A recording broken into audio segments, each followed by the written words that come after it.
Hey there, cats and kitties. I am the Blues Man, Johnny Blues, and with this video, I'll be discussing my thoughts on episode 2 of the anime series, Goku Koku no Brynhildr, or Brynhildr in the Darkness.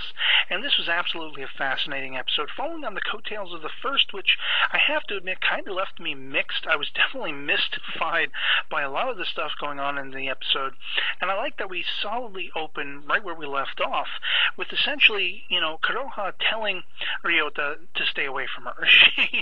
She has just saved his life per what her plan was the entire first episode, his life and one of their fellow classmates, and she just wants to be left alone. She's on the run because this lab that did whatever it is it did to her to essentially give her the powers of being a witch are after her, and they want to put an end to her life or utilize her for some purpose, and she has to be in hiding. So it's interesting that Ryota goes to school the next day and she's not there, and out of everyone in the class, because he goes to that observatory, essentially it's right nearby the address she has listed, and they ask him to bring her the pamphlet about summer trip, school trip or whatever it is, as well as her transfer papers. So he reluctantly, semi-reluctantly, but out of curiosity, goes and tracks this down, and it turns out to be an overlook at the top of the hill.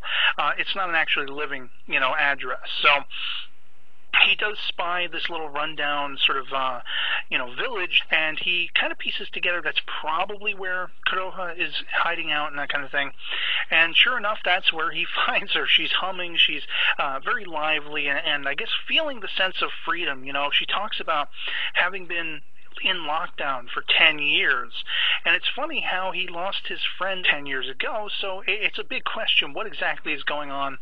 And she's still kind of dismissive, she's like, you really just need to leave me alone, you need to get out of here. And then he hears screaming, this sort of male voice, screaming, please help me, that kind of thing, and he's about to go check this out, but suddenly the ground implodes before he gets 3 steps, back toward the building that Kuroha is stationed in, and he just kind of leaves. And then he realizes, oh, I forgot to give her this pamphlet about going to the beach for the summer trip, the school trip.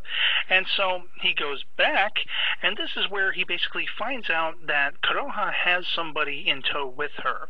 The paralytic Kana, who's this blonde, very sort of this gothic kawaii girl, who is, I guess, a witch just as much as Kuroha herself is, but she can't move. The only thing she can move is the fingers of her left hand, and she has a little sort of, button-pressing talking device that translates her words for her, and that's the voice Kuroha insists, Ryota heard earlier. So we find out a lot more through their conversation about, essentially these two girls are both on the run, they're both in hiding.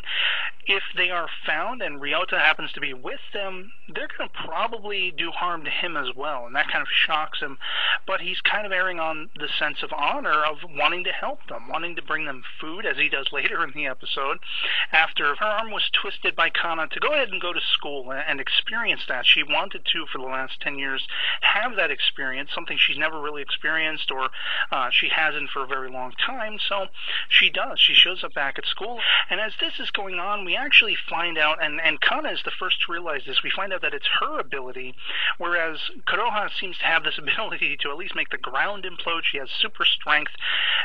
It's Kana's ability that can actually forecast when somebody's going to die. That is the information that, Kuroha has been operating under the assumption of when she saved Ryota and their classmate in the first episode. They work together in this episode after a sequence where we find out yet again how much education Kuroha is lacking. She can't even read basic sort of Japanese, or at least a level of Asian, calligraphy. She can't do her multiplication tables, as we found out in the first episode. And there's these hints in the words going back and forth between Kuroha and Kana that they have a short lifespan, as if maybe they're clones or something.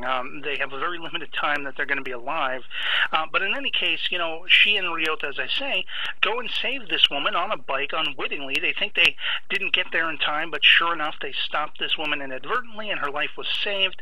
And so they're effectively kind of unwitting, though it may be, heroes. And we find out, as a result of this ability Kana has, she has detected a couple of their own kind, a couple of witches, fellow witches, have been recaptured by this ominous lab. And it's a horrific sequence where essentially the one is pleading for her life, And this guy, I don't know if he's a scientist or what have you, says, we're going to unplug you, we're going to eject you.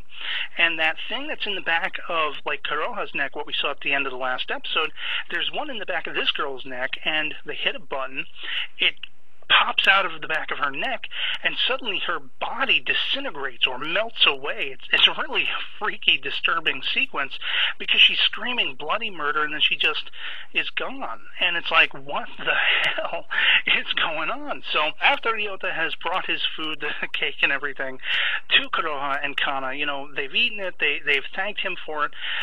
Kuroha has said she is going to actually go on this summer trip to the beach. This is something, before I forget, that actually harkens back to his childhood friend, Kuroneko. She was going to be going on the same trip, and that's when she died. So, of course, he's very happy to hear that Kuroha is planning on going on this trip as well.